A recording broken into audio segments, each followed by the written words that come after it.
শফিকুর রহমান সহ সকল জামাত শিবিরের নেতৃবৃন্দকে আমি আদাব এবং সনাতন ধর্মাবলম্বী সকলকে আমি নমস্কার দিয়ে আমার সংক্ষিপ্ত বক্তব্য শুরু করছি।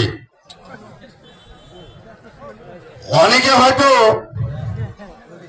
মন্তব্য করছেন যে হঠাৎ করে আমি গাইবান্ধা জেলায় সনাতন ধর্মাবলম্বী এখানে এসেছি বক্তব্য দেওয়ার জন্য, হয়তো আশ্চর্য বোধ করতেছেন।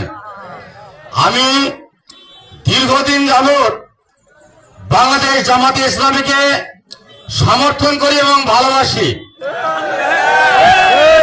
আমার প্রয়াত বড় ভাই উনি ছোটবেলা থেকেই জামাতে ইসলামীর সঙ্গে সম্পৃক্ত ছিলেন। উনি আজ 10 বছর যাবৎ উনি মৃত্যুবরণ করেছেন।